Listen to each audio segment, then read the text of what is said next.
Je vais vous raconter la plus grande fraude financière de l'histoire espagnole. Ce que vous allez entendre ressemble à un mauvais film, mais c'est arrivé. Des objets qui valent quelques centimes ont été utilisés pour voler 4 milliards d'euros. Ils ont détruit la vie de 460 000 personnes, pas de piratage, aucun gang armé, aucun braquage, aucune violence. Juste des contrats et des mensonges.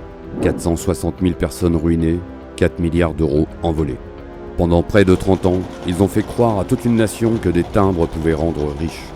Des retraités, des ouvriers, des familles entières ont placé leur économie dans ce qui semblait être l'investissement le plus sûr d'Espagne. Mais derrière les vitrines luxueuses de deux entreprises réputées, se cachait l'une des plus grandes fraudes financières d'Europe. Près d'1 demi-million de victimes, près de 4 milliards d'euros envolés. Une enquête qui a bouleversé la confiance du pays dans tout son système bancaire. Bienvenue dans l'histoire du Forum Filatélico et Afinsa.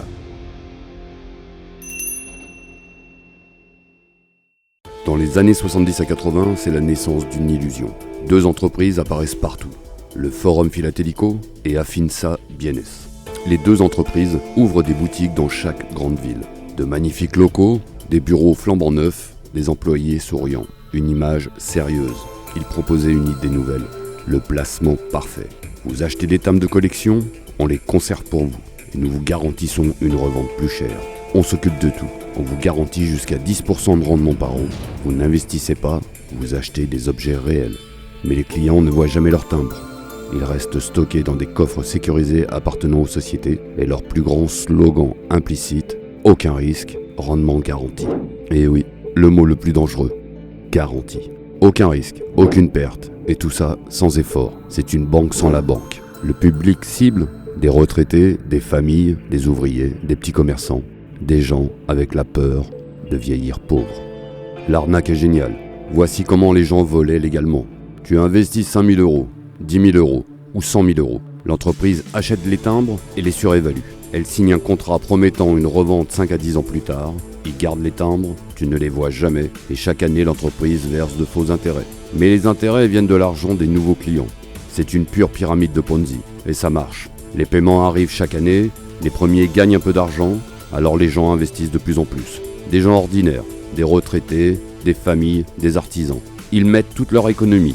Ils vendent leur maison, ils empruntent, ils parrainent leurs proches. Les parents entraînent leurs enfants, les voisins entraînent les voisins, et le piège se referme. Car la vérité cachée est tout autre. Les timbres ne valent presque rien. Ils sont parfois surévalués jusqu'à 10 fois leur prix réel. Les clients ne voient jamais leur achat, tout repose sur cette pyramide de Ponzi. C'est la plus grande arnaque jamais vue en Espagne. Et le jour où tout a basculé, c'est le 9 mai 2006 à 6h du matin. Ce jour-là, c'est l'effondrement. Les sirènes retentissent partout. Des descentes de police simultanées dans toute l'Espagne. Des dizaines de véhicules de police encerclent les sièges des deux entreprises. À Madrid, à Barcelone, à Séville, à Valence. Les patrons sont arrêtés. L'arnaque la plus folle d'Espagne vient d'être révélée. Pero ni una sola referencia a los miles de españoles y albaceteños afectados por esta estafa piramidal, posiblemente la más grande a escala nacional. En abril recibirán un 3% más de lo perdido, aunque todo apunta a que será lo último que recuperen, mientras los principales responsables siguen en libertad y sin ningún cargo. Et après une lourde perquisition, les enquêteurs découvrent la vérité. Sur le papier, 4 milliards d'actifs. Mais en réalité, tous les coffres sont vides. Les timbres déclarés pour plusieurs milliards ne valent que quelques centaines de millions. Et l'argent des clients a littéralement disparu.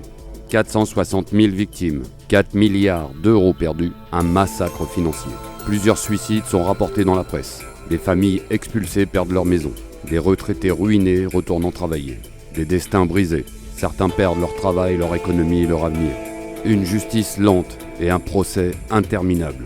Le dossier judiciaire devient monstrueux. C'est l'affaire du plus gros procès financier du pays. Plus de 3 millions de documents, 12 ans de procédure. De 2006 à 2018, arrestation, enquête interminable, premier jugement avec quelques dirigeants condamnés et en 2018, le verdict final. Pour le forum, une condamnation de plusieurs cadres qui sont reconnus coupables d'escroquerie, des peines allant jusqu'à 8 ans de prison. Pour Afinsa, c'est le scandale judiciaire. En 2016, la Cour juge que la fraude pénale n'est pas démontrée. Les contrats parlaient techniquement de revente d'objets, mais pas de rendement garanti. Le résultat, aucune condamnation pour escroquerie, aucun coupable officiel. Les dirigeants sortent libres. Malgré 460 000 personnes ruinées et 4 milliards d'euros disparus, où est passé l'argent? L'argent circule vers le Panama, la Suisse, le Luxembourg, via des sociétés écrans, immobilier offshore, comptes dormants et blanchiment d'argent. Seulement 20% de l'argent sera retrouvé et redistribué. Le reste est perdu à jamais. Des biens saisis, les villas de luxe, des œuvres d'art, des comptes partiels. La faille fatale de l'Espagne, pourquoi une arnaque aussi énorme a été possible? Pourquoi personne n'a vraiment payé pour cela? Parce qu'il n'y a jamais eu de contrôle bancaire et une inaction totale de l'État. Les sociétés n'étaient pas surveillées par la Banque d'Espagne, elles n'étaient pas soumises aux lois bancaires. Elles prospéraient hors système, ces sociétés ne dépendaient d'aucune autorité financière. Elles étaient hors radar. Les timbres ont disparu, mais la méthode, elle, n'a jamais disparu. Et elle survit toujours. Crypto miracle, crypto mirage, trading bidon, frauduleux, formation de richesse facile vers l'indépendance financière. Toujours la même promesse, toujours le même piège. De l'argent rapide, un rendement garanti, sans risque, sans effort. C'est toujours un mensonge, une arnaque. C'est le langage de l'escroquerie. Le Forum et Afinsa n'ont pas seulement volé de l'argent, ils ont volé la vie de centaines de milliers de personnes. Ils ont volé des vies entières. Et pour clôturer le tout, abonne-toi pour d'autres révélations choc. Parce que derrière chaque promesse de richesse rapide se cache toujours un mensonge. L'arnaque change d'habillage, mais jamais de mécanisme. Et ne pas comprendre les arnaques est déjà une forme de danger.